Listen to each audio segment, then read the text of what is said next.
Uno de los asuntos más importantes en la agenda en el día de hoy, entre otras cosas, porque después de, atención, 30 años, lo han oído bien, después de 30 años se ha aprobado por fin la operación Campamento y se ha hecho en un bronco pleno del que luego conoceremos más detalles porque contactaremos con Sara Becerro, nuestra compañera de los servicios informativos, que ha estado allí muy pendiente de todo lo que sucedía y que nos va a contar que finalmente este plan ha salido adelante. Un plan en el que el gobierno tiene, o así ha prometido, la intención de poner en marcha la construcción de más de 10.700 viviendas, que dice que todas ellas serán con precios asequibles, algunas con precios relativos al alquiler, que estarán en alquileres, pues asequibles para todo el mundo que pueda que pueda alquilar esa vivienda, y luego tendrán algún grado de protección, al menos el 60% del resto. Pero en cualquiera de los casos, el gobierno insiste en que será un plan en el que la mayoría de las viviendas que allí se van a poner en marcha, bueno, pues van a ser viviendas protegidas en muchos casos y en cualquiera de los casos de fácil acceso. ¿Esto va a solucionar el problema de la vivienda? Ya se lo adelanto, no. Rotundamente no va a solucionar, ni siquiera va a contribuir a solucionar, porque de nuevo es un plan absolutamente intervenido por el Estado, en suelo público y en unas promociones en las que lo que se va a hacer va a ser tratar de, pues arbitrar quién puede o no puede comprar una de esas viviendas en función de su nivel de renta. ¿Qué es lo que le hace falta al mercado de la vivienda en España? Libertad, sencillamente libertad. Más suelo a disposición de la promoción privada de vivienda. Promoción privada, sí, porque hace falta beneficio. Este programa se llama con ánimo de lucro, y sin ánimo de lucro no existirá la posibilidad de un acceso digno a la vivienda, como les gusta decir a los progres, a toda la izquierda. Y esto, que para algunos progres será un contrasentido en sí mismo, porque ellos culpan del problema de acceso a la vivienda a la voracidad, avaricia de los promotores inmobiliarios, de las constructoras y también de los propietarios de inmuebles en alquiler. Ellos consideran que es su codicia la que está haciendo dispararse los precios. Hoy, en el programa de hoy, en Con Ánimo de Lucro, les vamos a mostrar cómo precisamente la ausencia de ánimo de lucro es lo que está congestionando el mercado de tal manera que ha expulsado del mercado del alquiler precisamente a los grupos de población para los que estaba especialmente diseñado el mercado del alquiler, un mercado del alquiler que era muy eficiente precisamente para familias, para estudiantes, para profesionales que por un motivo o por otro, porque no tenían los ahorros suficientes para dar la entrada para una vivienda, porque tienen trabajos con mucha movilidad social, porque son estudiantes que van a estar unos años en una vivienda alquilada y que después, pues van a optar por viajar o por ir a cualquier otro sitio. Ese tipo de grupos a día de hoy están expulsados completamente del mercado de la vivienda. No pueden alquilar viviendas. ¿Por qué? Pues porque los problemas, la sobreregulación que existe en el mercado del alquiler, unido a la regulación que existe en los derechos de propiedad, desproveyendo a los propietarios precisamente de esos derechos, haciendo que exista una inseguridad jurídica abismal dentro del mercado del alquiler, haciendo que los propietarios no puedan reclamar el uso de su vivienda, el uso de su propiedad en caso de que se incumplan las condiciones para las que ha puesto una vivienda, por ejemplo, en alquiler. Pues hace que cada vez menos gente quiera optar a esa modalidad del alquiler y prefiera tener su casa cerrada o sacarla a la venta.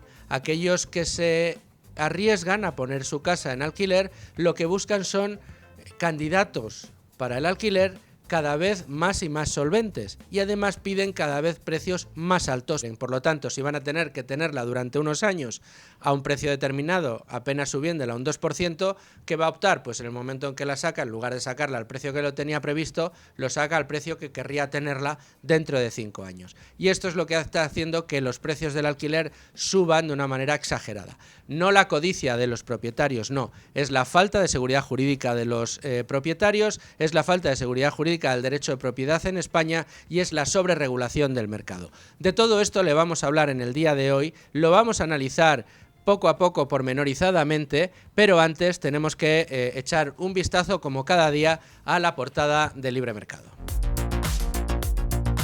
Bueno, ya tenemos con nosotros a la jefa de Libre Mercado, a Beatriz García. Beatriz, ¿cómo estás? Muy buenas tardes, Luis Fernando. A ver, ¿qué asuntos nos traes hoy? Porque aquí nos hemos centrado hoy en el mercado de la vivienda, vamos a hablar de la operación Campamento y desde luego de cómo está el mercado de la vivienda y el acceso a la vivienda en España, que muchas mentiras nos cuentan desde la izquierda. Pues sí, la verdad que está imposible. Bueno, vamos a empezar por Libre Mercado, por un informe de FEDEA que alerta sobre las consecuencias del plan del gobierno para retrasar la jubilación. Ya comentamos la semana pasada que Elma Sáiz, la ministra actual de Seguridad Social, bueno, pues acudió al Congreso para secundar a su predecesor, a José Luis Escrivá, diciéndole que su reforma, bueno, que estaba perfectamente ligada a la sostenibilidad de las pensiones, que el gasto que no era para tanto, que estaba incluso en España en niveles moderados, una auténtica locura.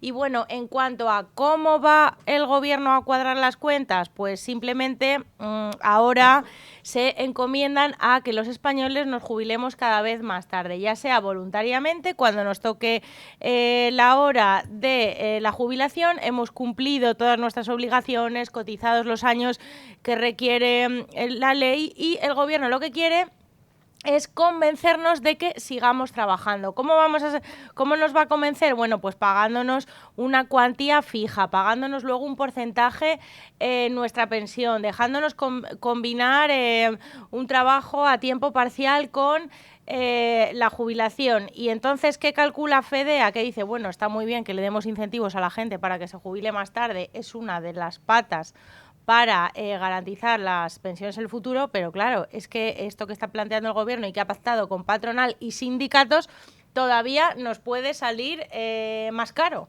Porque claro, fíjate el efecto, que es muy curioso, conseguiría que los españoles trabajemos más de lo que nos corresponde y las arcas del Estado pagarían más en gasto en pensiones por todos esos premios mientras estás trabajando. O sea, ni comen ni dejan comer, Luis Fernando. Es terrible. Bueno, pero más terrible me parece esto que estoy leyendo en Libre Mercado, del informe pagado que ya contamos la semana pasada del Ministerio de Trabajo, de la señora Yolanda Díaz, que pagó a la OCDE para que sacaran un informe en el que tampoco saliera muy mal en la foto. No es el único que se ha pagado. No, no es el único que se ha pagado. O sea, hemos pagado, pero han pagado ellos, no, hemos pagado todos nosotros, porque eso sale de las arcas del Estado. Sí, se fue Yolanda Díaz a París hace unos meses, muy orgullosa, para presumir de un informe que había pagado ella misma. 150.000 euros nos contó Carlos Cuesta hace unos días que costaba el documento, nos costó a todos los ciudadanos, y no es el primero. Le ha preguntado el PP al Ministerio de Trabajo que, bueno, que si esto es la tónica habitual, y resulta que sí, que no es idea de Yolanda Díaz, que llevan, bueno, 10 años atrás, se ha remontado el gobierno ya para meter algún informe también de Rajoy. Pero bueno, la gran mayoría son bajo el gobierno de Pedro Sánchez, y hay de todo. Bueno, pues comprándole informes para dejar nuestro mercado laboral medio bien, que es una completa humillación en realidad, porque es que el último informe de la OCDE decía o presumían de que en España estábamos repartiendo la productividad. La productividad no se reparte, la productividad se genera, se crea más, se aumenta, pero si estamos repartiendo la productividad es mala señal. Bueno, pues Carlos Cuesta nos cuenta hoy todos los informes que hemos pagado a todo tipo de precios. Tenemos de 135.000 euros, de 61.000 euros, de 175.000 euros, a todos los precios. O sea, que cada vez que oíamos algo, decir, si todos los informes internacionales avalan nuestro mercado de trabajo, claro, aquí si estaban. Y hay veces que ni pagando acabamos bien parados. Porque por mucho que pagues un informe, insisto, un informe, no te libra de seguir saliendo en la foto como el país con la mayor tasa de paro de los países desarrollados, el país con la mayor tasa de paro juvenil de los países desarrollados, en definitiva el farolillo rojo del empleo, un problema secular en España que no se resuelve pagando precisamente informes. Pues no. Más cositas, te cuento una última noticia. Una última noticia rápidamente y me avanzas lo de mañana. Pues el desaguisado, el despropósito de la Ley de Bienestar Animal de la Unión Europea, que amenaza ahora miles de granjas. Nos lo cuenta Marta Arce, ha hablado con el propietario de una granja de gallinas. Ahora hay que sacar las gallinas de las jaulas y evaluar si es feliz o no la gallina. O sea, este hombre está haciendo números y dicen que esta normativa pues le va a costar 500.000 euros. O sea, que veremos. Me encanta el momento en el que explica cuando su padre hace 60 años arrancó con el negocio de la granja y entonces las gallinas sí que estaban en el suelo y pisaban mierda, se enfermaban y además tenían problemas de enfermedad en algunas ocasiones en los huevos. Claro, lo que sucede con el progreso es que esas cosas se eliminan. Si ahora lo que quieres es el regreso o el decrecimiento, pues tienes que volver otra vez a tiempos atrás. Pretéritos. Sí. En definitiva, bueno, avánzame un tema rápido de mañana, Pues porfa. mañana vamos a hacer un análisis de la situación económica de Francia. El déficit ha subido un 60% y es un país en completo declive económico. Lo contaremos. Ese país tan intervencionista como España, o por ahí le va. Sí, sí. Les gusta mucho el sector público a los franceses. Qué poco gusta el ánimo de lucro que tanto nos gusta en este programa. Muchísimas gracias, Beatriz. Te escuchamos la mañana. Mañana aquí te tengo con la portada de Libre Mercado. Claro. Bueno, y tenemos ya con nosotros a uno de nuestros analistas de cabecera y amigo, Domingo Soriano. ¿Cómo estás? ¿Qué tal, Luis Fernando? Pues muy bien, estamos en este momento en Con Ánimo de Lucro tratando de desgranar, y luego lo vamos a hacer con todos los datos que nos va a traer Rubén Folguera, el problema del acceso a la vivienda. Es un problema, los que conocemos un poco el mercado y conocemos un poco lo que es la teoría económica y lo que ha sucedido en otros países, sabemos que es un problema derivado de una excesiva intervención y además de una legislación que no protege a los derechos de propiedad. Pero ¿por qué crees que existe esa explicación en tantos medios de izquierdas, en tantas plataformas progresistas, en tantas, lobbies de ese lado del pensamiento, de izquierdas, que culpan de la situación precisamente a la falta de regulación y que culpan precisamente de esa situación a la avaricia de los propietarios que ponen sus pisos en alquiler, a la codicia de las constructoras, al salvaje capitalismo que guía a las inmobiliarias, en definitiva, que echan la culpa precisamente al que no la tiene. Bueno, ahí hay un problema, yo creo un problema de marco mental. Eso probablemente nos ocurre a todos. Es decir, a la mayoría de las preguntas todos llegamos con la respuesta ya de casa. Y cuando nos hacen la pregunta sabemos la respuesta y luego entonces buscamos algún detalle, alguna estadística, algo que justifique la respuesta que ya teníamos. Entonces, bueno, la izquierda ha asumido que efectivamente ese tipo de problemas, por ejemplo, el de la avaricia, lo que pasa es que son explicaciones que a mí me resulta muy complicado entender, porque dices, ¿qué pasa? ¿Que los promotores no eran avariciosos hace 10 o 12 años cuando la vivienda bajaba de precio? ¿Los promotores no son avariciosos en otros países en los que la vivienda no se ha disparado? Ahora que el problema está concentrado en el alquiler y no en la compraventa, ¿qué ha pasado en los últimos 5 años? ¿Solo son avariciosos los propietarios que quieren alquilar? ¿Los que quieren compraventa, que no ha subido tanto los precios, son menos avariciosos? Está claro que no tiene mucho sentido. Es como cuando empezaron a decir hace un par de años con la subida del precio de los alimentos que la culpa era, pues eso, de la obsesión por los beneficios de Mercadona o Carrefour. Dices, serían igual de obsesivos con los beneficios hace 10 años y se han tirado una década sin subir los precios y haciendo ofertas para atraer a los clientes. Cuando han subido el precio del aceite será porque hay algo diferente, porque digo yo que la personalidad de Juan Roch no habrá cambiado entre el año 2015 y 2022, igual que no ha cambiado, digo yo, la personalidad o el carácter o los criterios morales de los promotores en los últimos 5 años. Lo que han cambiado son las condiciones del mercado y por eso han cambiado los precios. Es tan claro y es tan evidente que cuando empiezas a regular un mercado, sobreregulas y tratas de dar, digamos, respuestas fáciles a problemas complejos, si ves que empiezan a aumentar los precios del alquiler precisamente porque estás desprotegiendo los derechos de propiedad, por poner un ejemplo, ¿no? Empieza a haber un miedo cada vez mayor a que te ocupen la vivienda o que te la inquiocupen, entonces pues decides no sacar tu piso en alquiler, o si sacas tu piso en alquiler pues lo pones más caro y pones unas condiciones mucho mayores para el acceso a ese piso y entonces se lo das a una empresa de las que tienen ya seguros por por si viene el impago, para evitar que te inquiocupen, etcétera, etcétera, empiezan a subir los precios de la vivienda y de repente la respuesta que da el regulador, la respuesta que te dan desde estos entornos más progres, por así decirlo, Domingo, es la misma. Hay un problema de precios, ¿qué hay que hacer? Pues que el Estado decida cuánto se puede subir o cuánto no se puede subir, o si se puede subir o no se puede subir. Tanto es así que ya desde algunas asociaciones, y hemos visto esta mañana en redes sociales alguna enganchada de nuestro amigo Daniel Lacalle con el miembro de una asociación de afectados por los precios de los alquileres, que directamente proponían sacar del mercado la vivienda. Que el mercado sea un mecanismo regulado en el que pues casi que el Estado le diga a cada uno dónde tiene que vivir. Sí, a ver, yo lo entiendo un poco por lo que decía antes del marco mental. Hay un desconocimiento bastante importante de las cuestiones económicas, de teoría económica, y luego además porque es un argumento muy fácil en un mercado que es muy complejo. A ver, las razones detrás de la subida del precio de la vivienda en los últimos años son muchas. Algunas son políticas y otras no. O sea, yo lo que creo es que la política ha empeorado mucho la situación, una situación que era inevitable que fuera relativamente mala. ¿Por qué digo que era inevitable? Bueno, en primer lugar, en España en los últimos 4 o 5 años, digamos, vamos a coger a partir de la pandemia, ha subido bastante la población. Está llegando una población inmigrante. Población inmigrante de la que todos tenemos en la cabeza, inmigración económica en el sentido de gente que está buscando mejores oportunidades o está instalándose en España en busca de un empleo, y también en las grandes ciudades población inmigrante de alto poder adquisitivo. En Madrid eso se ve mucho en el centro, que están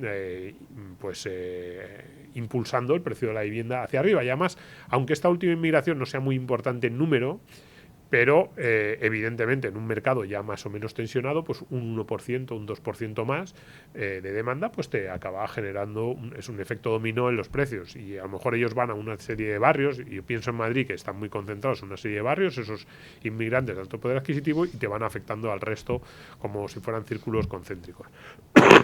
Perdón, digo, esto es así. A este incremento de la población se une que en España se ha construido muy poco desde el fin de la burbuja de 2008, por muchas razones, porque se ha desincentivado también políticamente, porque los bancos le cogieron mucho miedo al sector de la construcción y ahora exigen muchísimo más. Esto lo vemos todos. En el año 2005 te daban la hipoteca, el 120% del valor de tasación, y vete de vacaciones y cómprate el coche. Y ahora, para que te den la hipoteca, te dicen, no, lo primero es el 20% de entrada y unas condiciones muchísimo más estrictas. Eso también afecta a los promotores. No se dan préstamo promotor ahora con la alegría que se daba entre el año 2000 y 2005. Entonces, eso ha hecho que muchos empresarios han dicho, oye, pues me voy a buscar las habichuelas en otro sitio. Incluso sin mirar el crecimiento total de la población en España, que como digo es importante, en los últimos años se está produciendo un fenómeno de concentración en las grandes ciudades. Hay determinadas zonas de España, Madrid, Málaga, se oye que son más dinámicas, que están atrayendo mucha población, y hay otras zonas del país que están perdiendo población. Entonces, ¿qué hace eso?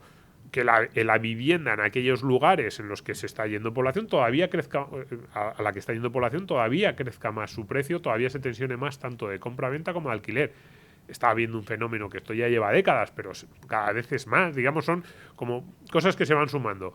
Cada vez queremos más viviendas para el mismo número de personas. Antes las familias vivían 8 personas en una vivienda, ahora en una vivienda vivimos 1 o 2. Claro, necesitamos, dicen, no, el número de personas no ha crecido tanto. 1 está creciendo, pero 2, es que para el mismo número de habitantes necesitaríamos más vivienda. Entonces, a todo esto, que es algo más un poco de mercado, si lo quieres ver así, se une que encima los políticos han dicho, en el centro de las grandes ciudades españolas no se construye nada.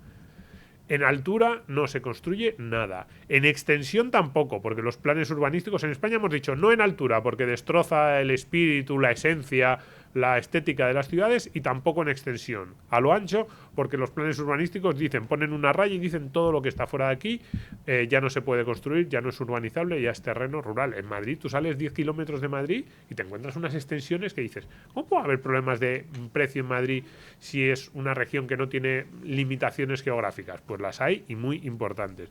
Entonces, la suma de condiciones de mercado y restricciones políticas, muchas complicaciones a cambio de uso de locales, muchas complicaciones a reformas en el centro de las ciudades. Yo siempre lo digo, a mí una de las cosas que más me llama en este momento de tensión de los precios de la vivienda es la cantidad de solares y de casas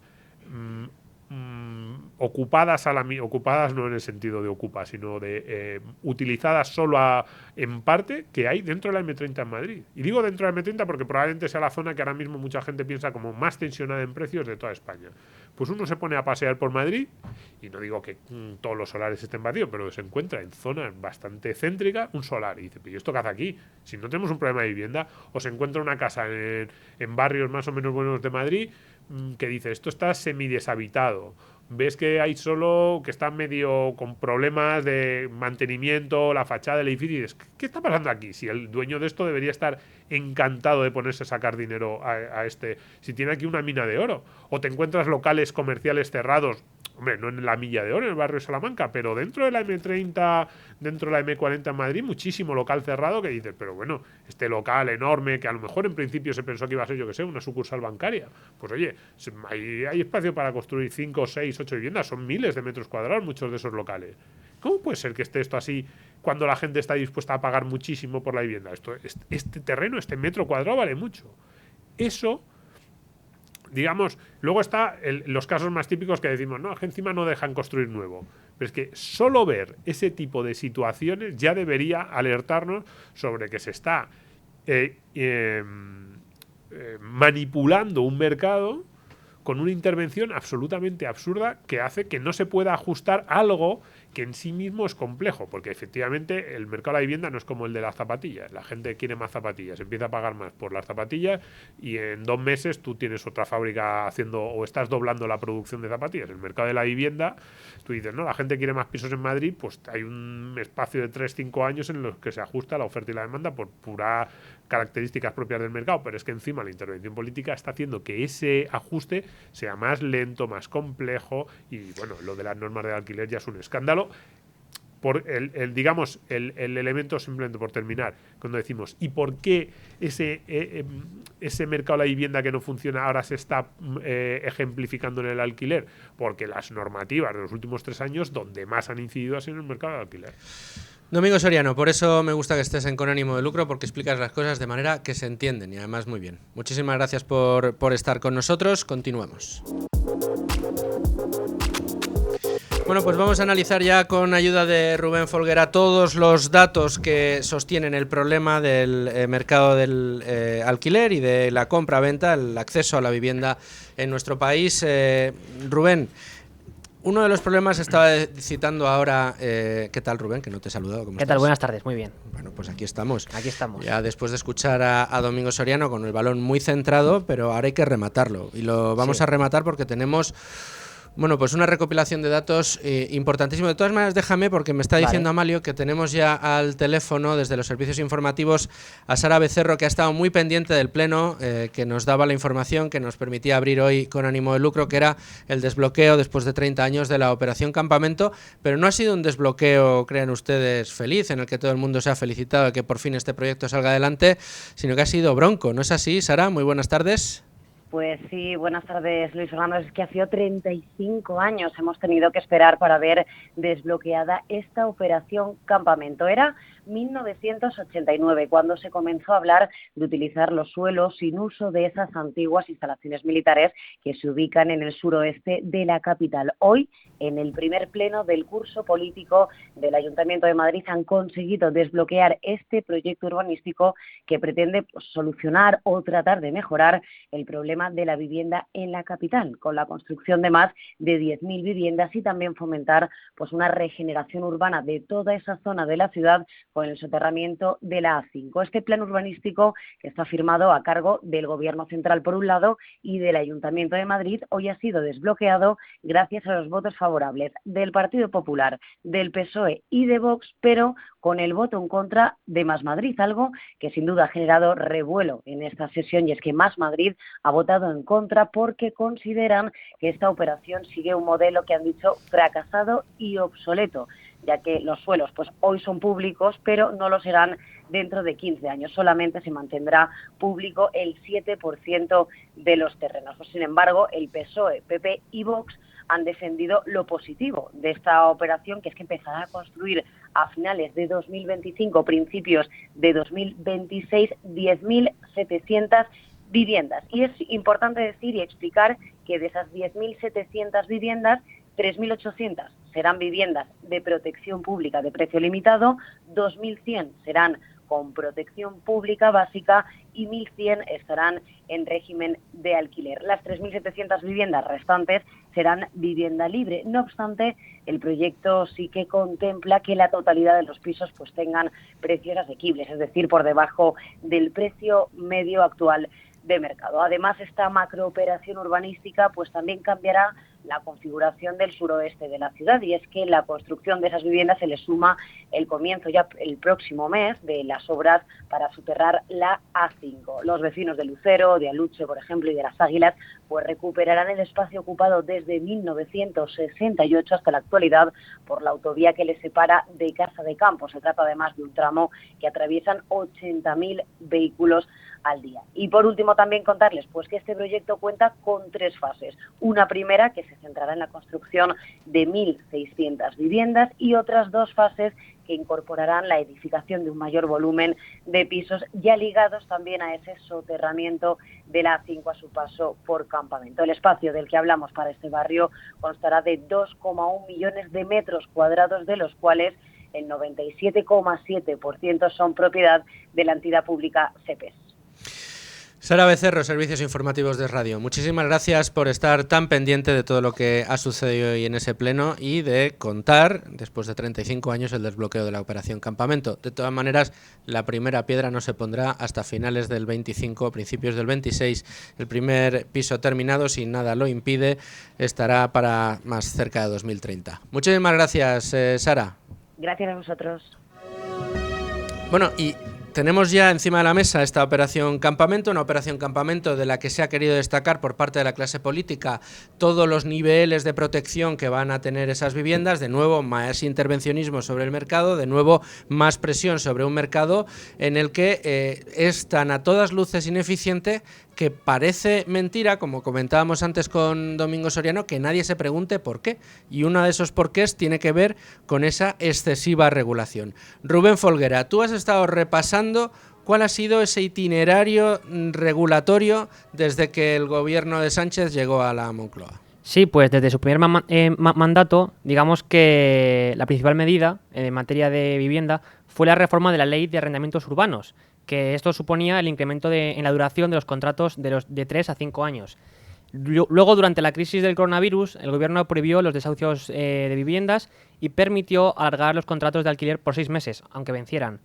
Además, entre 2023 y 2022 y 23, el gobierno sacó adelante la ley de vivienda, que luego vamos a entrar en detalle, pero cabe destacar a este respecto que es una ley que ha generado más incertidumbre que confianza. Luego ya, tras el estallido de la crisis inflacionaria, que incluso sin tener en cuenta la guerra de Ucrania, es decir, la crisis inflacionaria generada por la política monetaria y fiscal, el gobierno puso en marcha un decreto de urgencia en el que establecía un tope a las subidas de las rentas del 2% en la renovación anual de los contratos de arrendamiento y también la suspensión de los desahucios hasta 2023. También el Ejecutivo ha puesto en marcha, el bono alquiler joven para, ayudas a los más jóvenes. Pero el problema es que su aplicación se está desarrollando con retrasos y de una forma dispar entre comunidades. Y luego a todo esto hay que sumarle las reformas pendientes que tanto nos venden. Bueno, todavía queda pendiente la aspiración de regular los alquileres de temporada y también los pisos turísticos. Otras reformas pendientes son la ley del suelo, por ejemplo, y el fin de las Golden Visa. Y quizá la más sonada sean los famosos 180.000 viviendas que ha prometido Pedro Sánchez, de los cuales se calcula que, están en desarrollo menos de 4 de cada 10 y que las primeras no se espera que finalicen hasta 2026. Bueno, sí, esas promesas de vivienda que han sido constantes. Cada día salía en televisión anunciando un nuevo desarrollo urbanístico y ya, pues mira, ya has hecho la suma, más de 180.000 viviendas son las que prometió el presidente del gobierno que finalmente no se van a llevar a cabo. Pero hemos visto todo un desarrollo regulatorio que, unido a la falta de seguridad jurídica que atiende a los propietarios en España, hace, propietarios, sea propietario de una sola vivienda o de un fondo de inversión que tenga cientos de miles de viviendas. Los derechos de propiedad son los que son y en España no están garantizados y carecen de seguridad jurídica. Pero vamos a centrarnos precisamente, por esto de la seguridad jurídica, en lo que se ha aprobado en esa ley de vivienda de la que tan orgulloso se siente el gobierno. Bueno, lo primero, digamos, que establece esta ley de vivienda es una ampliación de las zonas tensionadas, básicamente Para lo que entienden de zonas tensionadas. para justificar la intervención sobre los alquileres, es a lo que iba. Y luego también lo que hace es definir o establecer una nueva definición de qué son grandes tenedores. Y lo que califica de grandes tenedores esta ley es, por un lado, aquellos que tengan 5 o más viviendas en zonas tensionadas, lo que ellos califican como zonas tensionadas, o aquellos que tengan hasta 10 viviendas en zonas no tensionadas. Por su parte, los pequeños propietarios serían los que tuvieran menos de 5 viviendas. ¿Y cómo serían los límites a la subida de precios en estas zonas? Bueno, pues durante 2023 el límite de actualización fue de un máximo de 2%, durante el 24 está siendo de un máximo del 3%, y a partir del 25 se espera que se cree un nuevo índice de referencia para las actualizaciones de los alquileres que, por supuesto, como no podría ser de otra forma, será menor o será inferior al IPC. Y tenemos más asuntos relacionados con esta ley. Sí, también se establece el traslado de los honorarios de la inmobiliaria del inquilino al casero y luego la prohibición de aumentar el precio de alquiler con gastos extra. Además, por supuesto, de aumentar las protecciones a los desahucios. Bueno, Ante los desahucios. entonces, claro, si la solución a los problemas de la vivienda vienen por la regulación del mercado de la vivienda, Sí. una regulación que también ha generado muchos problemas al Ejecutivo, porque por un lado el Partido Socialista quería hablar más de incentivos que de imposiciones y sus socios de Podemos querían más imposiciones que incentivos, pero en cualquiera de los casos finalmente ganaron las imposiciones. De estar en lo cierto, lo que tendría que haber sucedido con el mercado de la vivienda, Rubén, durante estos años de legislatura del señor Sánchez, es que los precios hubieran empezado a ser cada vez más asequibles y el problema de acceso a la vivienda, para el que el gobierno ha regulado, empezaría a solucionarse. ¿Cuál ha sido el efecto en los precios de la vivienda durante estos 6 años? Pues, como cabría esperar, fue el contrario. Si nos basamos en los datos del Observatorio de Alquiler, en concreto del barómetro, y hacemos los cálculos, vemos que el precio de la vivienda en España, de la vivienda en venta, ha aumentado desde julio del 18 a agosto del 24 un 33%.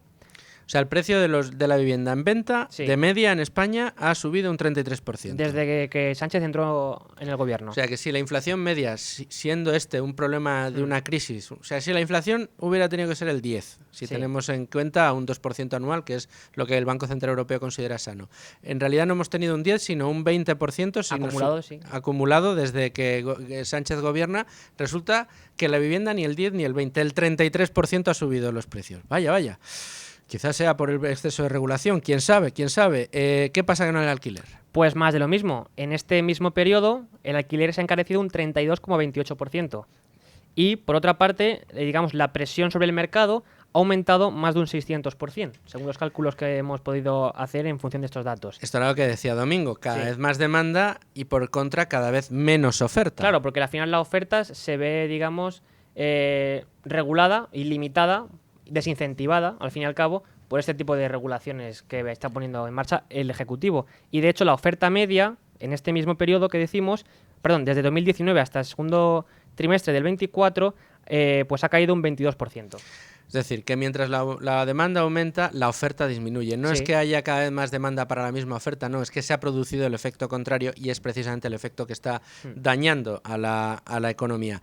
Pero bueno, también hemos tenido los argumentos, Rubén, por parte del gobierno, de los socios de Pedro Sánchez, de Sumar y de Podemos, poniendo ejemplos como Berlín y como otras ciudades donde el control de los precios de los alquileres ha sido la panacea para poder conseguir que la vivienda sea accesible para todo el mundo. ¿Qué tenemos en este sentido? Bueno, pues Alemania en 2015 aprobó el control al alquiler de segunda generación. Esto quiere decir que aprobaba un control sin limitar o establecer límites al alquiler, pero luego en 2020, al ver que esta legislación no era efectiva, decidió, en la ciudad de Berlín, establecer límites para los inmuebles, construidos antes Límites de 2000. precios. Sí, de los alquileres. ¿Y cuál ha sido el efecto? El Instituto IFO dice que, el efecto de las medidas es, como comentábamos, primero que se reduce la oferta de alquileres y luego, esto claro, lógicamente, en la parte del mercado con precio regulado, y que fue entre el 17 y el 21 de un 50% esta caída. Y si nos fijamos en el primer año de la medida, es decir, desde que se aprueba en 2020 hasta el 21, finales del 21, la caída fue del 40% de la oferta. Y, por supuesto, pues se generó un desequilibrio entre la oferta y la demanda. Es decir, que de nuevo subida de Claro. precios. Es que no hay otra. En cuanto limitas los precios, los efectos son dos. Apúntenselo ustedes. Cada vez que oigan a alguien proponer que se limiten los precios o que se fijen los precios a nivel estatal. Los efectos son dos. Uno, escasez, es decir, reducción drástica de la oferta. Y segundo, precios disparados. ¿Qué es lo que está sucediendo en el mercado de la vivienda? Escasez, cada vez menos oferta y precios disparados. Es que es sencillo, es de manual, pero es que parece que en la izquierda no han leído ni un solo manual, desde luego de los que hay que leer para saber cómo funciona la economía. Rubén, creo que tenías preparado un audio, Sí, un corte. vamos a ello. ¿A quién? De Yolanda Díaz, como no podría ser de otra forma. A ver. Se trata de hacer limitaciones, regular bien el alquiler de temporada, no turístico, son dos cosas diferentes. Sí, de temporada. Y luego además actuar, que no se está haciendo en todos esos alquileres que son irregulares. Le podría dar datos, por ejemplo, en la Comunidad O de sea, Madrid. que deduzco que el límite de 6 meses que han propuesto no es una línea roja. No, en absoluto. Pero ¿verdad que en el acuerdo de gobierno de coalición progresista decimos que esto es muy urgente? Lo decimos, ¿lo hemos hecho? No. En fin, Yolanda Díaz y sus contradicciones y sus formas de explicarse. Muchas gracias, Rubén, por todos los datos que nos has traído, pero fíjate, hoy tenemos todavía una intervención más. Se trata del arquitecto e inversor inmobiliario Jon Goitia. Jon, ¿qué tal? Muy bienvenido a Con Ánimo de Lucro. Hola, buenos días. Gracias por la invitación. Bueno, el placer es nuestro y creíamos que era importante hablar con alguien que pisa día a día el mercado y que sabe perfectamente cómo están evolucionando tanto los precios como el propio sector inmobiliario. ¿Cuáles son para ti las claves de la situación que se vive en la que, como estamos contando en este programa, cada vez se expulsa a más gente del mercado del alquiler, sobre todo aquellos para los que podríamos decir estaba especialmente diseñado, y por qué esos precios no paran de subir y la oferta no para de bajar? Pues efectivamente estoy completamente de acuerdo con lo que veníais diciendo. Es decir, hay muchos inversores que están saliendo del alquiler convencional ante el temor de que les apliquen directamente las rentas congeladas o casi congeladas. Eso no es un temor, eso es fehaciente. Pero luego el temor de que puedan ocupar, el temor de que los inquilinos se puedan declarar vulnerables, etcétera, etcétera. O sea, el alquiler que siempre se ha entendido como el más seguro, que era el de alquilar una vivienda a una familia y ya, pues se ha convertido en el que tiene más riesgos jurídicos.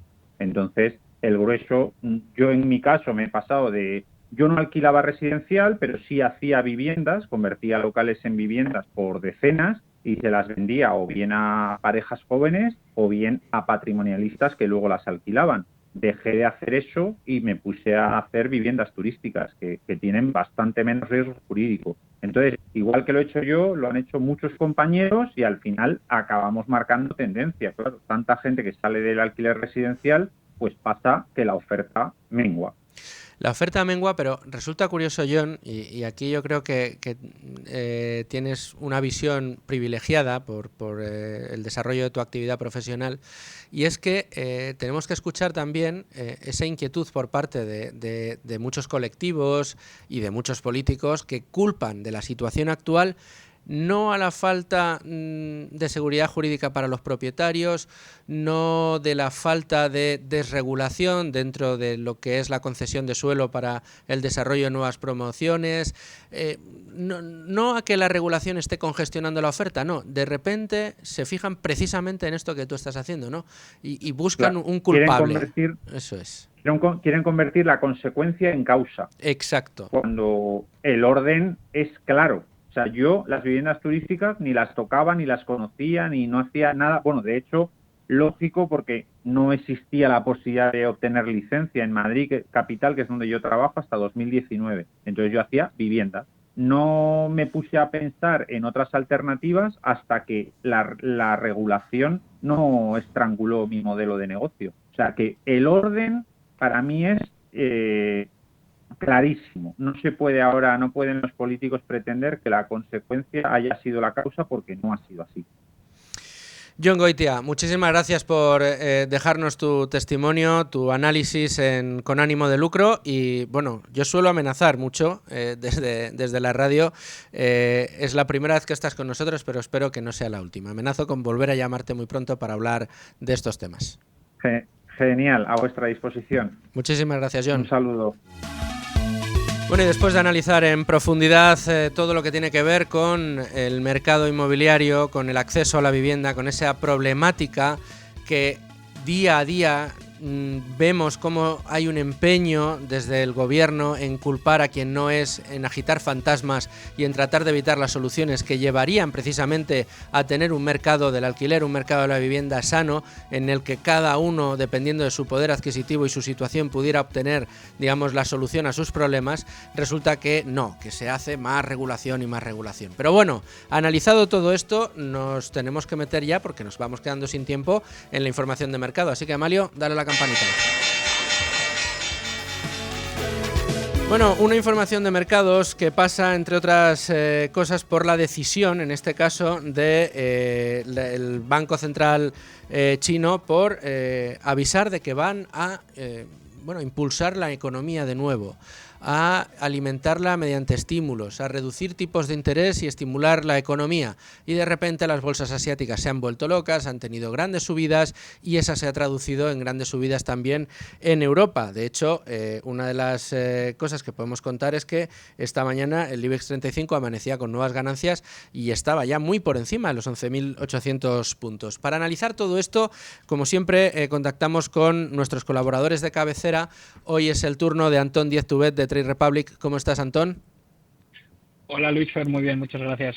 Vaya días, desde la semana pasada con la decisión de la Reserva Federal Norteamericana, la anterior con la decisión del Banco Central Europeo, también con la decisión del señor Mario Draghi de presentar su informe, en un informe en el que hablaba de 800.000 millones de ayudas anuales, lo que estaba proponiendo. Y hoy nos desayunamos con la decisión del Banco Central chino diciendo que hay que impulsar de nuevo la economía del gigante asiático. Todo lo que sucede en China, cualquier cosita que sucede en China resuena en todos los mercados internacionales. ¿Qué es lo que estás observando, Antón? Bueno, es un poco esperado, ¿no? Que el Banco Central de China pues mueva ficha en línea con lo que vienen haciendo el resto de bancos centrales, pues tanto el europeo como el de Estados Unidos, que tratan pues de controlar la inflación, de apoyar el crecimiento sostenido de la economía. Y bueno, pues en China este anuncio pues responde a la creciente preocupación de las autoridades sobre las perspectivas económicas y la baja confianza de los consumidores e inversores en el país. O sea, ya hemos visto pues que las bolsas en China pues estaban sufriendo. También el sector inmobiliario, pues desde que llegó a su pico en 2021, pues luego ha habido una serie de anuncios devastadores para el sector y obviamente pues el Banco Central chino pues ha decidido tratar de estimular la economía. Su objetivo es hacer todo lo posible para alcanzar el objetivo del 5% de crecimiento de PIB que tienen y pues también por último quieren ahuyentar las presiones deflacionistas, ¿no? que se están acercando al país. La batería de estímulos que han lanzado tienen un gran enfoque monetario, pero hay otros que también se centran un poco en el sector inmobiliario que es bastante importante dentro del consumo interno de China, ¿no? Si entramos a ver un poco los estímulos monetarios que han lanzado, pues oye, por un lado tenemos la rebaja de los requisitos de reservas de los bancos. ¿Esto qué significa? Que los bancos pueden prestar más dinero porque tienen que guardar menos reservas, ¿no? Entonces indirectamente es una inyección de casi 1 billón de yuanes, que es alrededor de 150.000 millones de dólares, es una inyección en la economía, ¿no? En el momento que rebajas esa necesidad de reservas, los bancos pues tienen más facilidad para inyectar dinero en la economía. También han rebajado la tasa de repos de 7 días. Es un poquito más barata, ha pasado del 1,7% al 1,5%. Es otra herramienta de liquidez, de inyectar de nuevo dinero en la economía para tratar de estimularla. Y bueno, en la parte más de ayudar al sector inmobiliario, pues ha habido una rebaja de los tipos de interés para préstamos hipotecarios que ya existentes, ¿no? La rebaja es de 0,5% y supone un ahorro casi de 21.000 millones de dólares para todos los ciudadanos chinos que tienen hipotecas, ¿no? Que creo que, si no me equivoco, es alrededor de 50 millones de personas tienen algún tipo de hipoteca a día de hoy activa, ¿no? También han lanzado estímulos para el mercado de valores, pues van a inyectar también liquidez para apoyar a las acciones chinas, que pues ahí llevan sufriendo varios reveses en los últimos meses, y están abiertos a financiar la recompra de acciones, ¿no? Al final, cuando las empresas recompran acciones, quitas acciones en circulación y haces que la rentabilidad por acción aumente, ¿no? O sea, subes ese beneficio por acción, haces que aumente porque hay menos acciones en circulación, ¿no? Y pues es un mecanismo para subir las valoraciones dentro de la bolsa, y que, bueno, que se lleva utilizando desde siempre en mercados como Estados Unidos, o sea que no es nada nuevo. Y nada, por último... Sí, Antón, dime. No, la última cosa que quería destacar de este anuncio, pues es también dentro del apoyo al sector inmobiliario, pues que van a flexibilizar la compra de segundas viviendas. ¿No tienes la sensación, Antón, de que esta decisión, digamos, en bloque de los bancos centrales de empezar a estimular de nuevo la economía tiene mucho que ver con esas otras señales de debilidad de las economías, por ejemplo, en el viejo continente, en Europa, donde yo creo que son evidentes, sobre todo en algunos sectores que presentan signos de debilidad, que presentan signos de escasa capacidad de competencia y que son sectores industriales muy importantes en algunos países de la eurozona? ¿No crees que es una especie de huida hacia adelante para tratar de maquillar esta situación y tratar de ponerle solución, digamos, en el corto plazo, pero sin demasiadas esperanzas de éxito? Bueno, realmente todos estos estímulos van más allá de lo que podría ser la relación comercial con Estados Unidos y Europa, que viene pensándose desde hace unos años, y el movimiento más obvio ha sido pues la aplicación de aranceles a los vehículos eléctricos de China, tanto en Estados Unidos y Canadá, que es del 100%, y el anuncio de los aranceles que se hizo en Europa, y que es muy posible que se vote esta misma semana.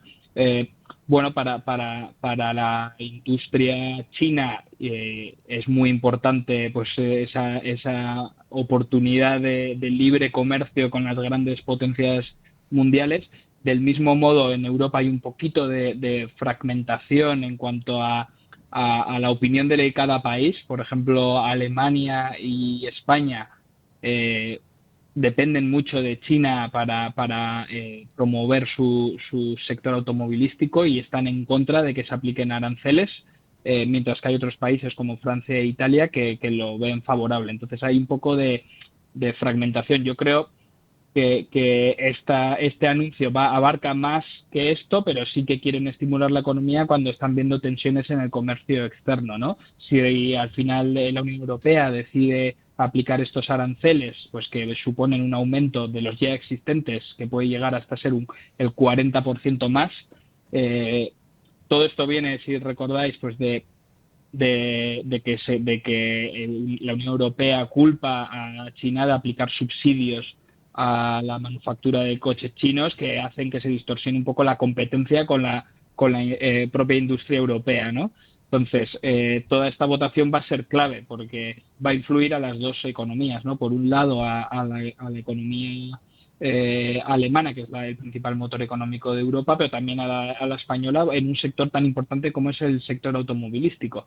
Y recordemos que ya la semana pasada Mercedes hizo un profit warning diciendo que los beneficios objetivos no se iban a cumplir, y que pues los beneficios iban a ser significativamente más bajos que el año pasado. Entonces, y aludieron al mercado chino como una de las consecuencias. Entonces, está todo un poco correlacionado, ¿no? No sé hasta qué punto, Luis Fer, porque es difícil saberlo, pero en un mundo cada vez más globalizado, pues todas estas decisiones pues de aranceles pues hacen que que la economía china se resienta, que lancen estímulos económicos, pues probablemente tenga un impacto positivo en países que dependen del gigante asiático en muchos sectores de su economía. Pues todo se va relacionando. Dicho esto, el DAX alemán la semana pasada alcanzó los 19.000 puntos por primera vez en su historia. Entonces, dentro de todos los riesgos macroeconómicos, la posible desaceleración de la economía, el precio del petróleo a la baja, que también es un síntoma de que nos espera mucho crecimiento en muchas ocasiones, pues oye, dentro de todo las bolsas están alcanzando máximos tanto en Estados Unidos como en Europa. Entonces, no veo que la lectura sea necesariamente negativa y sí que tiene aspectos muy positivos, pues porque, como hemos podido ver, las bolsas han reaccionado favorablemente a todos estos anuncios, ¿no? Bueno, vamos a ver lo que dura. De todas maneras, y en 30 segundos, Antón, cuéntanos, para aterrizarlo al bolsillo de cada uno de nuestros oyentes. La gente que ya está invertida en planes a largo plazo y diversificado, ante este tipo de mensajes y de noticias que parece que generan volatilidad, euforia algunos días, caídas en otros, ¿qué deberían hacer?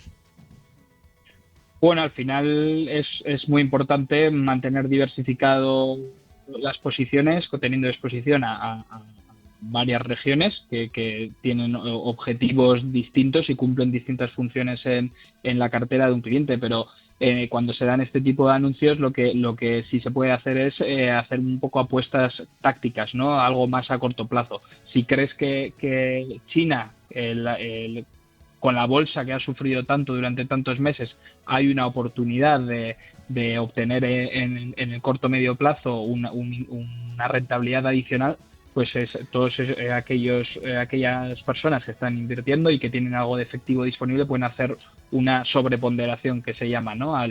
al sector. Y lo mismo pólvora seca para aprovechar sí, oportunidades. Exacto. Claro, pues oye, si puedes aumentar un poco tu exposición a China, igual es una buena oportunidad, ¿no? Si efectivamente se aplican todas estas medidas y tienen el impacto esperado en la economía, pues haya un rally más allá de casi el 10% que han subido algunas de las bolsas chinas en los últimos días, ¿no? Antón Díez Tubet, muchísimas gracias, como siempre, por tu opinión y por tu análisis. Muchas gracias.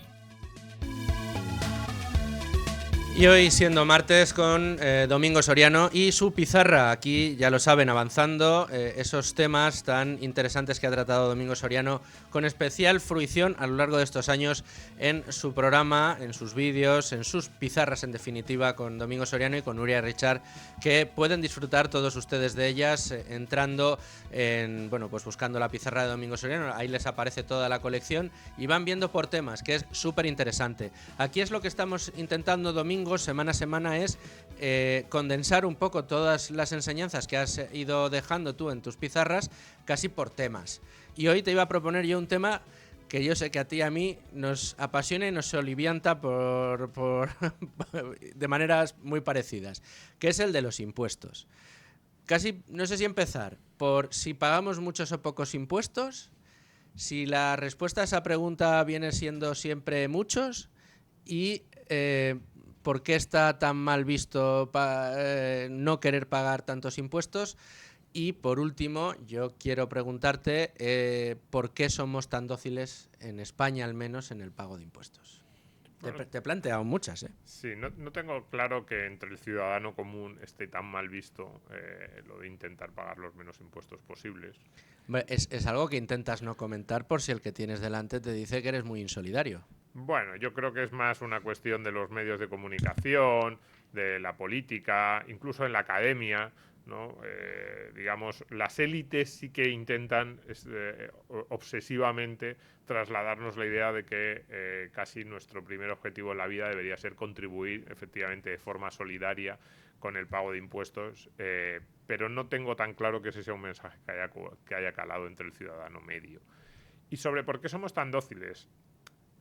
A ver, yo creo que hay muchas respuestas. La primera es que el Estado es bastante ineficiente en muchas cosas, pero en esta no. En el cobro de impuestos es bastante eficiente porque además sabe que su supervivencia depende de ello. Cuando digo el Estado, como siempre, el Estado no existe, lo que existe son personas, pues las burocracias estatales que viven del cobro de impuestos Y en ocasiones de forma, o en muchas ocasiones de forma legítima, pero vamos, que viven de eso, saben que su supervivencia depende de que cada uno de los ciudadanos pague. Y de que cada uno de los ciudadanos pague, visto otra manera, de ser capaz de robarles a todos y cada uno de ellos sin excepción y que no se les escape ni uno. Que pague la parte que ellos han decidido que tienen que pagar. Entonces, evidentemente, pues lanzan esas campañas de concienciación que efectivamente hacen que en muchas ocasiones parezca que es peor. Lo hemos visto, por ejemplo, en términos políticos. Parece que es peor tener algún tipo de esquema, muchas veces legal, pero para pagar menos impuestos de los que en teoría te tocarían. Hemos visto a políticos en España que han tenido que dimitir y no habían hecho nada ilegal, o lo que habían hecho por lo menos era cuestionable, ¿no? Que les han... No, es que tenías una sociedad en un paraíso, o en lo que yo considero que es un paraíso fiscal, pero es legal, sí, pero esto no es...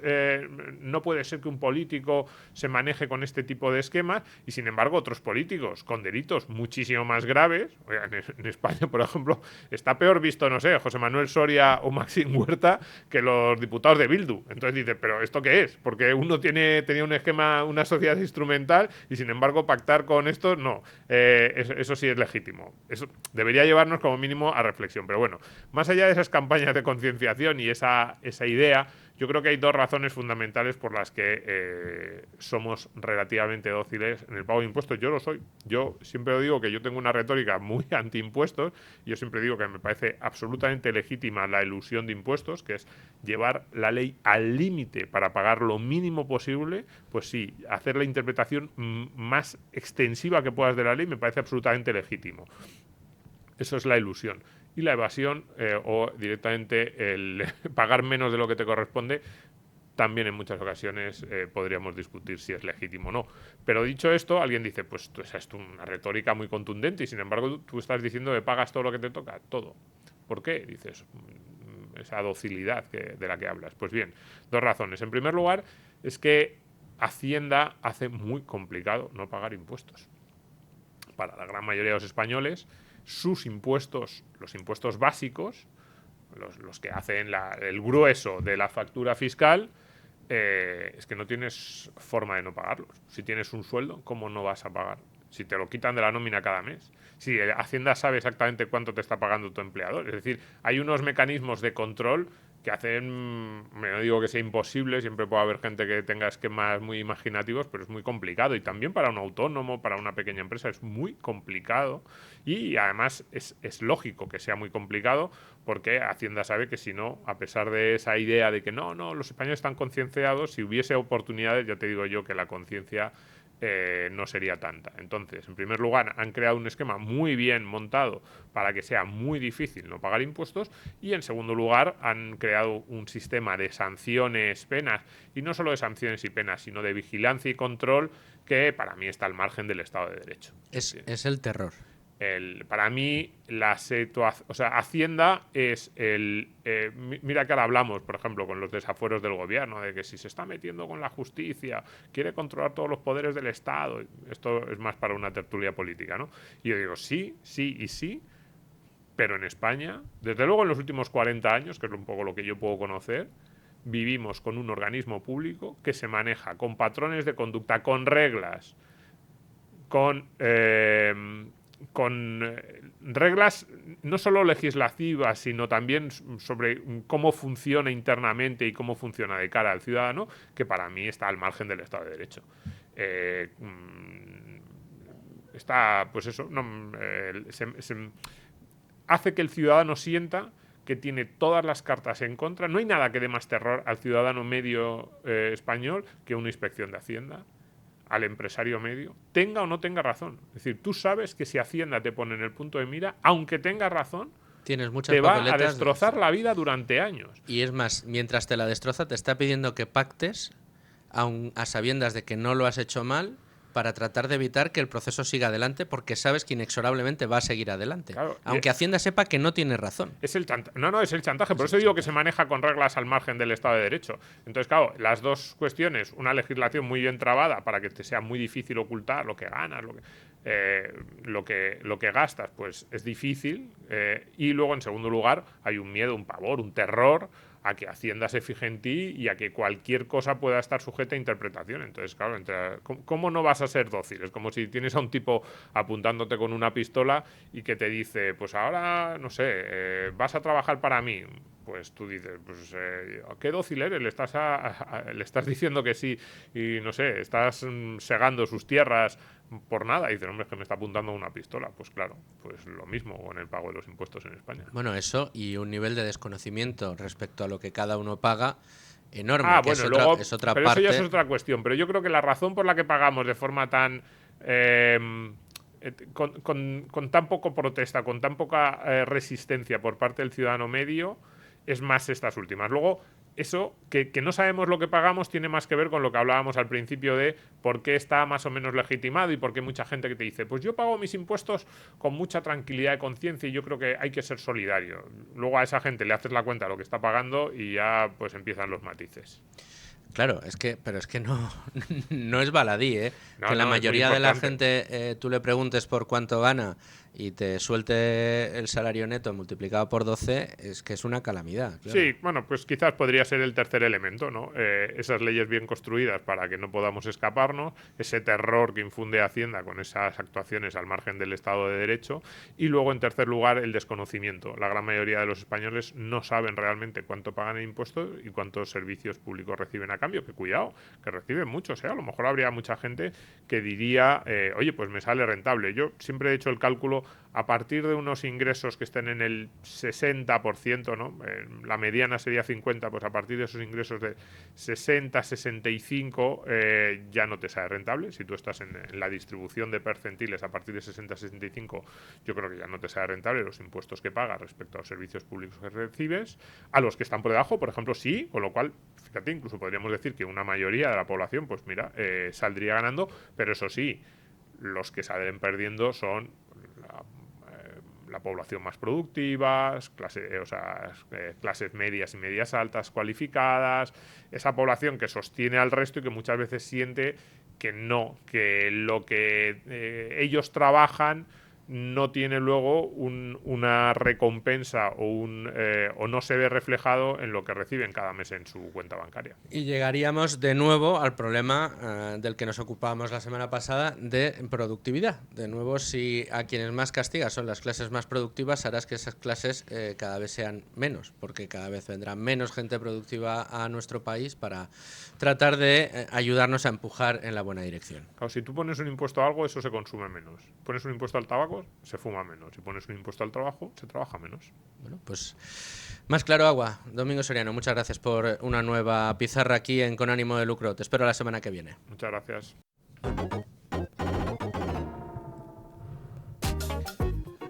Bueno, llegamos a la recta final del programa de hoy, Con Ánimo de Lucro, ya lo saben, en el 105.7 de su FM, si nos escucan a través de FM Madrid y a cualquiera de los del resto de medios que tenemos para llegar a ustedes, a través de YouTube, de podcast, de streaming, de todo lo demás. Ahí estamos cada día Con Ánimo de Lucro y, como todos los martes, con José Ruiz de Alda, profesor de la UFM. ¿Cómo estás, José? Pues encantado de estar aquí otra vez, como siempre. Un placer tenerte aquí con nosotros y con los libros Despertador. Hemos dedicado 2 semanas a libros despertadores en materia económica propiamente dicha, pero hoy queremos hablar de inversiones, cosa que a mí también me gusta mucho, como todo el mundo sabe, porque, y para el que no lo sepa, yo se lo digo, todos los domingos en la sintonía habitual de Es Radio tenemos a las 2 de la tarde Tu Dinero Nunca Duerme, donde hablamos de inversión, también desde un punto de vista muy sensato. Hoy nos traes un libro para despertar también en materia de ahorro y de inversión, para que todo el mundo que quiera pueda construirse un patrimonio. Efectivamente, hoy traemos el libro Un paso por delante de Wall Street, de Peter Lynch. ¿Correcto? Que es un libro enfocado en el mercado bursátil, ¿no? En cómo afrontar, cómo el inversor particular debe afrontar la inversión en el mercado bursátil, ¿no? Y nos ayuda a entender una cosa que es muy complicada. Nosotros llevamos ya casi 6 temporadas en Es Radio, en Tu Dinero Nunca Duerme, tratando de acercar a la gente la renta variable, también otros productos como la renta fija o la inmobiliaria, pero muy centrados en renta variable, muy centrados en explicar cómo funcionan los mercados. Tenemos Manuel Llamas, Domingo Soriano, un servidor con Los Locos de Wall Street, un curso muy bueno en el que también lo enseñamos, pero es importante conocer cómo funciona la bolsa. Y además cómo la bolsa, más allá de ese casino que muchos quieren dibujar sobre ella, puede ser el mejor instrumento para que nuestro dinero crezca y lo haga a largo plazo. Como nos lo enseña Un paso por delante de Wall Street, que lo ha escrito nada más y nada menos que probablemente el inversor más exitoso de todos los tiempos. Aunque Warren Buffett está ahí para ponerlo en duda en algún momento, pero bueno, hasta ahora nadie como Peter Lynch y su fondo Magellan, ¿no? Sí, desde luego. Lo realmente interesante de este libro es que, por un lado, es práctico, porque quien nos cuenta cómo afrontar la inversión en bolsa es alguien que está bregado en la inversión en bolsa, que tiene, como tú has comentado, unos resultados espectaculares. Tuvo una carrera corta, porque como gestor del Fidelity Magellan Fund creo que estuvo 13 o 14 años, pero tuvo unas rentabilidades magníficas, creo que del 25% anualizado. Con lo cual, la persona que nos lo cuenta es alguien en la que podemos confiar que ha obtenido resultados. Además, déjame que cuente que una de las anécdotas más importantes de este... hacer un 25% anualizado es que doblas capital casi cada 2 años, ¿no? Más o menos. Sí, o año y medio. Sí, casi cada 3, yo creo, ¿no? O entre 2 y 3, ¿no? Eso es, entre 2 y 3, eso es. Imagínense lo que es, ¿no? Cada 2 o 3 años doblas sobre lo que doblaste el año anterior. O sea, el interés compuesto se dispara. Pero siendo uno de los fondos de inversión, sino el fondo de inversión que mejores resultados ha obtenido a lo largo de toda la historia, buena parte de sus partícipes, de la gente que invirtió con él, obtuvo pérdidas. Entonces la gente dirá, ¿y por qué? Bueno, leyendo este libro lo entendemos. Pero hay que decir que, evidentemente, cuando tú compras, cuando todo el mundo habla del Fidelity Magellan, tú lo compras porque está altísimo y de repente, cuando es presa de la volatilidad y baja mucho, te asustas y vendes, pues evidentemente tú has sido un partícipe de ese fondo que ha perdido dinero. El que se mantuvo durante esos 13 o 14 años obtuvo los mejores resultados que se han podido obtener en la historia de la bolsa, ¿no? Totalmente. De hecho, la media de la rentabilidad de sus clientes fue del 7%. Fíjate. En vez del 25, y obviamente no tuvo nada que ver con Peter Lynch, que él hizo magníficamente su trabajo, sino con lo que has comentado, y es que los inversores que, digamos, depositaron su confianza en Peter Lynch para que gestionara el fondo, pues hicieron timing y entraban y salían en el fondo en función de las condiciones de la economía, de la incertidumbre, de las noticias, y cometieron ese error que es, pues normalmente entrar en el peor momento, que es cuando la bolsa sube y todo el mundo quiere participar, y salir en el peor momento, que es cuando baja y realmente es más atractivo, ¿no?, que quedarse, ¿no? Entonces... Pero sí, la verdad que es un libro muy interesante. Esa anécdota es de las más interesantes de Peter Lynch. También es muy interesante porque es un libro que no es muy técnico, Luis Fer. No es un libro de fórmulas, te voy a enseñar a calcular el retorno del capital, el retorno de los fondos propios, lo que es un balance. O sea, no es un libro para leer con calculadora. No, es un libro que es muy interesante para quien quiera iniciarse en el mundo de la bolsa, siempre desde la perspectiva del value investing. Quiero decir, si como inversor crees que con un gráfico vas a poder sacar una información a largo plazo de una compañía, pues probablemente este libro no te va a ayudar, probablemente te abra la mente y dejes los gráficos y te dediques a otra cosa, que es a lo que recomienda Peter Lynch. Pero es un libro en el que, además es muy interesante porque Peter Lynch te dice desde el primer momento que una persona individual, enfocándose en pocas acciones que conozca muy bien por las razones que sea, pues puede obtener mejor retorno que un inversor profesional como él o como soy yo, pues porque tenemos otro tipo de obligaciones de diversificación, etcétera, ¿no? Y otras regulaciones. Entonces, es atractivo en el sentido de que te anima a invertir, a probar, a experimentar en esta industria, siempre, obviamente, basándote en el conocimiento y en haber hecho un estudio adecuado, ¿no? Claro, mira, hablábamos la semana pasada del libro de La fatal arrogancia. Ojo con la arrogancia que tengamos cada uno a la hora de decir, he dado en el clavo, es que esta acción es que lo va a hacer estupendamente. Dinos solo, pues para que la gente se haga una idea, ¿cuántas horas le dedicas a estudiar cada una de las empresas que tienes en tu fondo? Pues no sé, pero son... O sea, realmente no digo el cálculo porque al final es un aprendizaje continuo, pero hay compañías que tenemos desde hace 8 o 9 años en el fondo y estamos constantemente estudiando pues, la competencia, sector... ¿Cientos de horas? ¿Miles de horas? Cientos de horas por lo menos, sí. Bueno, pues piensen la cantidad de horas que hace falta para analizar una empresa con la capacidad suficiente de conocimiento como para hacer esa inversión. Mira, a Domingo Soriano siempre le gusta decir que él no invierte en acciones porque ni tiene los conocimientos ni el tiempo para poder analizar cada una de esas acciones. Pero bueno, lo bueno que tiene el libro de Lynch es que también nos enseña cómo funciona la bolsa. No deja de ser un mercado en el que se compran y se venden porciones pequeñitas de compañías que operan en sus diferentes sectores, que generan beneficios, algunas pérdidas, y que, en definitiva, pues tiene sentido que una vez analizas cómo funciona una compañía, qué retornos tiene, qué equipo directivo tiene, en qué mercado se mueve, qué cuota de mercado tiene, etcétera, etcétera, etcétera, pues puedas considerar si puede llegar a ser una buena inversión o no, dependiendo del precio que ese día tenga el mercado. Porque otra de las grandes enseñanzas de mercado que tenemos encima de la mesa, creo que se le atribuye a Graham, es la de el Mr. Market, que pierde la cordura en el corto plazo, es esquizofrénico en el corto plazo, pero la recupera en el largo plazo. Bueno, pues en esa esquizofrenia al corto plazo es donde de repente ves una caída de un 20% de una posición, de repente hay pánico, la gente se vuelve loca, lo vende absolutamente todo, con lo cual hacen que caiga todavía más, y únicamente el inversor que la tiene localizada, que sabe lo que vale, que sabe cómo funciona, dice: han llegado las rebajas. Esta compañía no la voy a ver más barata en mi vida. Entonces, plum, compra y a los 6 meses pues resulta que ha doblado.